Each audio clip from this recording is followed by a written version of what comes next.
ওই নারী পুরুষ কতই না ভাগ্যবান যেই নারী পুরুষ এই দুটি ইস্তিগফারের আমল করবে। প্রিয় দিনদার মুসলমান ভাই বোনেরা, এই দুটি ইস্তিগফার কখন কতবার পড়লে আপনার জীবনের সমস্ত গুনাহ মাফ হবে, এই দুটি ইস্তিগফার কখন কতবার পড়লে আপনার যত রকমের সমস্যা আছে সকল সমস্যার সমাধান হবে, যদি আপনি জানতে চান, শিখতে চান, তাহলে আজকের গুরুত্বপূর্ণ আলোচনাটি শুরু থেকে শেষ পর্যন্ত মনোযোগ দিয়ে শুনতে হবে। এই দুটি ইস্তিগফার আমল করলে আপনার সম্মান বৃদ্ধি হবে, গুনাহ মাফ হবে, আপনার রিজিক বৃদ্ধি হবে, আপনি সম্মানিত হবেন, আপনার যত রকম বিপদ আপদ আছে বিপদ আপদ দূর হবে, আল্লাহ তাআলার সন্তুষ্টি হাসিল করবেন। আপনার সন্তান নাই, আপনি সলিহ নেককার সন্তান পাবেন যদি আপনি সব সময় দুটি ইস্তিগফারকে নিজের জন্য আবশ্যক করে নিতে পারেন। প্রিয় মুসলমান ভাই বোনেরা, আপনারা মনোযোগ দিয়ে শেষ পর্যন্ত শুনুন। এই দুটি ইস্তিগফার কখন কতবার পড়বেন আপনারা শুনুন, তারপরে আজ থেকেই এই দুটি ইস্তিগফার আমল করা শুরু করে দিন। আল্লাহ তাআলা আপনাদেরকে মনোযোগ দিয়ে আজকের গুরুত্বপূর্ণ আলোচনাটি শোনার তৌফিক দান করুন। সকলে বলি আল্লাহুম্মা আমিন। প্রিয় দিনদার মুসলমান ভাই বোনেরা, ইস্তিগফার আমল অত্যন্ত দামি আমল। ইস্তিগফার আমল সম্পর্কে স্বয়ং আল্লাহ তাআলা ওয়াদা করেছেন, কোরআন কারীমের মাধ্যমে আমাদেরকে সুসংবাদ দিয়েছেন। ফাকুলতু ইস্তাগফিরু রাব্বাকুম ইন্নাহু কানা গাফফারা ইউরসিলিস সামাআ আলাইকুম মিদরারা ওয়া ইউমদিদকুম বিআমওয়ালি ওয়া বানিনা ওয়া ইয়াজআল লাকুম জান্নাতি ওয়া ইয়াজআল লাকুম আনহারা। এই অত্র আয়াতগুলোর মধ্যে আল্লাহ তাআলা ওয়াদা করেছেন সন্তান দান করবেন, আল্লাহ তাআলা ওয়াদা করেছেন গুনাহ মাফ করবেন, আল্লাহ তাআলা ওয়াদা করেছেন আপনার অভাব দূর করবেন, আল্লাহ তাআলা ওয়াদা করেছেন জান্নাত দান করবেন, জাহান্নাম থেকে মুক্তি দিবেন, আপনাকে আল্লাহ তাআলা প্রশস্ত বাড়ি দিবেন, আল্লাহ তাআলা আপনাকে প্রশস্ত বাগান দান করবেন, নদী নালা আপনার জন্য প্রবাহিত করবেন, আল্লাহ তাআলা ওয়াদা করেছেন। প্রিয় মুসলমান ভাই বোনেরা, দুটি ইস্তিগফারের মধ্যে শুনুন মনোযোগ দিয়ে। এক নম্বর ইস্তিগফারটি হচ্ছে সাইয়্যিদুল ইস্তিগফার। এই সাইয়্যিদুল ইস্তিগফার, যত ইস্তিগফার আছে সকল ইস্তিগফারের শ্রেষ্ঠ ইস্তিগফার হচ্ছে সাইয়্যিদুল ইস্তিগফার। সবচেয়ে উত্তম ইস্তিগফারের দোয়া, শ্রেষ্ঠ দোয়া, উত্তম দোয়া। এই ইস্তিগফারটি আপনারা কতবার পড়বেন আমি গুনাহগার বলে দেব, এবং হাদিসের মধ্যে কী রয়েছে এটাও বলে দেব। তার পূর্বে আপনারা সাইয়্যিদুল ইস্তিগফারটি মনোযোগ দিয়ে শুনেন, আমার সাথে পড়ুন, আপনারা মিলে দেখুন আপনাদের সঠিক হয় কিনা। যারা পারেন না শিখে নেবেন। আল্লাহুম্মা আনতা রব্বি লা ইলাহা ইল্লা আনতা খলাকতানি ওয়া আনা আবদুকা ওয়া আনা আলা আহদিকা ওয়া ওয়াদিকা মাস্তাতাতু আউযু বিকা মিন শাররি মা সানাতু আবুউ লাকা বিনি'মাতিকা আলাইয়া ওয়া আবুউ বিযানবি ফাগফিরলি ফাইন্নাহু লা ইয়াগফিরুয যুনুবা ইল্লা আনত। এই হচ্ছে সাইয়্যিদুল ইস্তিগফার, শ্রেষ্ঠ তাওবার দোয়া, শিখে নেবেন। এই সাইয়্যিদুল ইস্তিগফারটি আপনারা কখন পড়বেন? প্রত্যেক দিন ফজর নামাজ আদায় করার পরে একবার পড়বেন, আবার মাগরিবে নামাজ আদায় করার পরে একবার পড়বেন। এই দুই সময়ে আপনারা এই সাইয়্যিদুল ইস্তিগফারটি পড়ার চেষ্টা করবেন। যারা মুখস্থ পারেন না হতাশ হবেন না, দেখে দেখে হলেও আপনি আদায় করে নেবেন। মুখস্থ পড়তে হবে এমন কোনো শর্ত নেই। যারা মুখস্থ পারেন না, আমি আবারও বলতেছি, হতাশ হবেন না, ফজর পরে একবার দেখে দেখে হলেও পড়ে নেবেন। আর যারা মুখস্থ পারেন তো আলহামদুলিল্লাহ। তো সাইয়্যিদুল ইস্তিগফার সম্পর্কে হাদিসে কি রয়েছে, আমরা কেন পড়ব? হাদিসের মধ্যে রয়েছে রহমাতুল লিল আলামিন নবীজি রাসূলুল্লাহ সাল্লাল্লাহু আলাইহি ওয়াসাল্লাম বলেন, যদি কেউ দৃঢ় বিশ্বাস রেখে একমাত্র আল্লাহকে সন্তুষ্টি করার জন্য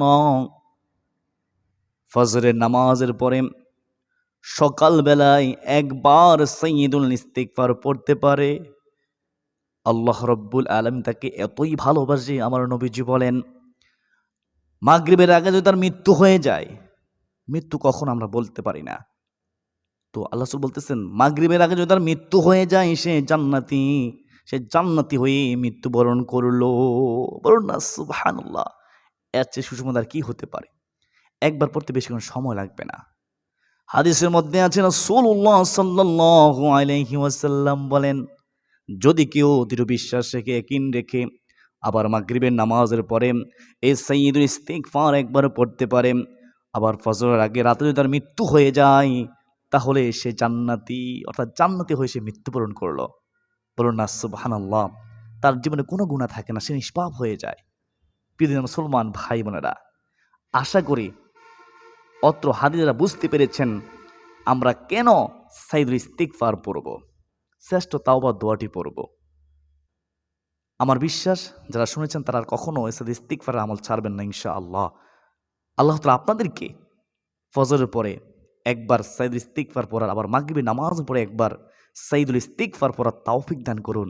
সকলে বলি আল্লাহুম্মা আমিন। ২ নম্বর ইস্তিগফার সম্পর্কে এখন আমরা জানবো কখন কতবার পড়ব, হাদিসের মধ্যে কি রয়েছে। ২ নম্বর ইস্তিগফারটি হচ্ছে আস্তাগফিরুল্লাহ, আস্তাগফিরুল্লাহ, আস্তাগফিরুল্লাহ। এই ইস্তিগফারটি আপনারা প্রত্যেক দিন প্রত্যেক ফরজ নামাজে সালাম ফিরিয়ে আপনারা প্রথমত একবার আল্লাহু আকবার বলবেন। আল্লাহু আকবার কতবার বলবেন? একবার বলবেন সশব্দে। কেন বলবেন? কারণ রাসূলুল্লাহ সাল্লাল্লাহু আলাইহি ওয়াসাল্লাম সব সময় প্রত্যেক ফরজ নামাজের সালাম ফিরিয়ে সশব্দে একবার আল্লাহু আকবার বলতেন। আমরা কি করি? আমরা অনেকে আছি লা ইলাহা ইল্লাল্লাহ, লা ইলাহা ইল্লাল্লাহ, লা ইলাহা ইল্লাল্লাহু মুহাম্মাদুর রাসূলুল্লাহ সাল্লাল্লাহু আলাইহি ওয়াসাল্লাম পড়েন, কোনো সমস্যা নেই। তবে মনে রাখবেন রাসূলুল্লাহ সাল্লাল্লাহু আলাইহি ওয়াসাল্লাম প্রত্যেক ফরজ নামাজে সালাম ফিরিয়ে প্রথমত সশব্দে আল্লাহু আকবার বলতেন। তো আমরা আল্লাহু আকবার একবার বলবো, তারপরে আস্তাগফিরুল্লাহ, আস্তাগফিরুল্লাহ, আস্তাগফিরুল্লাহ। আমরা সঠিকভাবে সঠিক উচ্চারণে আমরা ইস্তিগফারটি ৩ বার পড়ব। আবার বলতেছি, সালাম ফিরিয়ে প্রথমত একবার আল্লাহু আকবার বলবো, তারপরে ছোট ইস্তিগফারটি ৩ বার পড়ব। তারপরে আপনারা লা ইলাহা ইল্লাল্লাহ, লা ইলাহা ইল্লাল্লাহ, লা ইলাহা ইল্লাল্লাহু মুহাম্মাদুর রাসূলুল্লাহ সাল্লাল্লাহু আলাইহি ওয়াসাল্লাম পড়তে পারেন। এভাবে পড়লে তো কোনো সমস্যা নেই। হাদিসের উপর আমল হয়ে গেল আর আল্লাহ রাসূল সন্তুষ্ট হয়ে গেল। প্রিয় মুসলমান ভাই বোনেরা, নফল ইবাদত যদি কেউ না পড়ে তাকে জোর জবরদস্তি করা যাবে না, বাধ্য করা যাবে না। আর যদি কেউ পড়ে তার সম্পর্কে আপনি কিছু বলতে পারবেন না। নফল ইবাদত যার ইচ্ছা সে করবে, যার ইচ্ছা সে করবে না। তবে করার চেষ্টা করবেন। কেন করবেন? রাসূলুল্লাহ সাল্লাল্লাহু আলাইহি ওয়াসাল্লাম করতেন, এজন্য করবেন। প্রিয় মুসলমান ভাই বোনেরা, তো আশা করি সকলে জানতে পেরেছেন কোন দুটি ইস্তিগফার পড়বেন। ১ নম্বর ইস্তিগফার কি? সাইয়্যিদুল ইস্তিগফার। কখন পড়বেন? ফজরের পরে একবার, মাগরিবের পরে একবার। আর ২ নম্বর ইস্তিগফারটি কি? আস্তাগফিরুল্লাহ, আস্তাগফিরুল্লাহ। কখন পড়বেন? প্রত্যেক ফরজ নামাজে সালাম ফিরিয়ে প্রথমে আল্লাহু আকবার একবার, তারপরে ৩ বার ইস্তিগফার। এই ইস্তিগফারটি আস্তাগফিরুল্লাহ ৩ বার পড়বেন। এই ছোট্ট ইস্তিগফারটি আপনারা সারাদিন যত বেশি পারেন পড়ার চেষ্টা করবেন। চলতে ফিরতে উঠতে বসতে আস্তাগফিরুল্লাহ, আস্তাগফিরুল্লাহ, আস্তাগফিরুল্লাহ পড়বেন। কেননা হাদিসের মধ্যে আছে রাসূলুল্লাহ সাল্লাল্লাহু আলাইহি ওয়াসাল্লাম বলেছেন, যদি কেউ নিজের জন্য ইস্তিগফারকে আবশ্যক করে নিতে পারে, মহান আল্লাহ রব্বুল আলামিন তাকে ৩টি পুরস্কার দান করবেন। ১ নম্বর পুরস্কার হচ্ছে আল্লাহ মহান রব তাকে সকল প্রকার কঠিন বিপদ থেকে উত্তরণের পথ উন্মুক্ত করে দিবেন, খুলে দিবেন, বিপদ দূর করে দিবেন। বলুন না সুবহানাল্লাহ। ২ নম্বর পুরস্কার হলো মহান আল্লাহ রব্বুল আলামিন তার সকল পেরেশানি, হতাশা, দুশ্চিন্তা দূর করে দিবেন। বলুন না সুবহানাল্লাহ। ৩ নম্বর পুরস্কার হলো আমার নবীজি বলেন তাকে আল্লাহ তাআলা এতই ভালোবাসবে, আল্লাহ তাআলা অকল্পনীয় উৎস থেকে তাকে রিজিক দান করবেন। গায়বী রিজিক সে পাবে, সে কল্পনা করতে পারবে না কোথায় থেকে রিজিক এসেছে। অকল্পনীয় রিজিক সে পাবে। বলুন না সুবহানাল্লাহ। তো আমরা চলতে ফিরতে উঠতে বসতে আমরা এই ছোট্ট ইস্তিগফারটি আস্তাগফিরুল্লাহ, আস্তাগফিরুল্লাহ পড়ার চেষ্টা করব ইনশাআল্লাহ।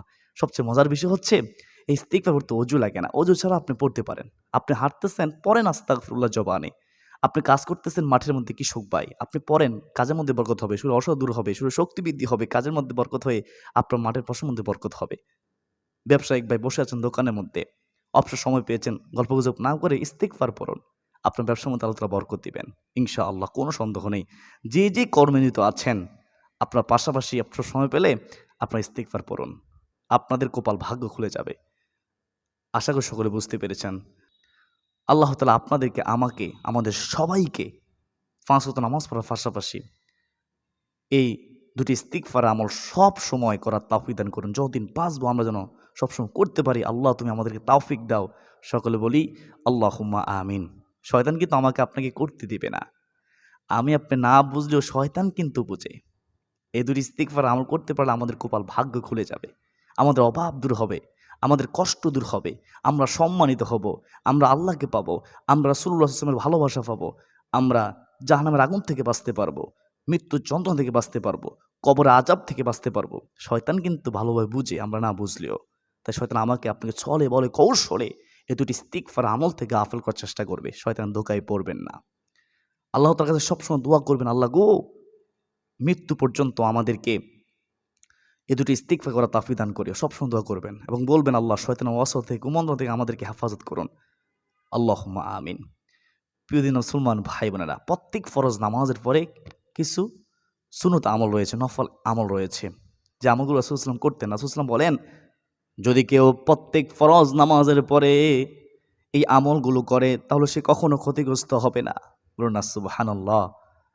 প্রিয়দিন মুসলমান ভাই বোনেরা, আমরা তর্কে জড়াবো না, আমরা সবাই মিলেমিশে চলবো, আমাদের জবানটাকে হেফাজত করব। এই জবান দিয়ে অপর মুসলমানকে কষ্ট দিব না, হাত দিয়ে অপর মুসলমানকে কষ্ট দিব না। যদি আমরা কষ্ট দেই, আমরা প্রকৃত মুসলমানই হতে পারবো না। কেননা রাসূলুল্লাহ সাল্লাল্লাহু আলাইহি ওয়াসাল্লাম বলেছেন, যেই ব্যক্তির হাত এবং জবান দ্বারা অপর মুসলমানের নিরাপদ না থাকবে, সে কখনো প্রকৃত মুসলমান হতে পারে না। নাউযুবিল্লাহি মিন যালিক। আসুন এ পর্যন্ত সকলে সুস্বাস্থ্য কামনা করে বিদায় নিচ্ছি। ওমা আলাইনা ইল্লাল বালাগ। আসসালামু আলাইকুম ওয়া রাহমাতুল্লাহি ওয়া বারাকাতুহু।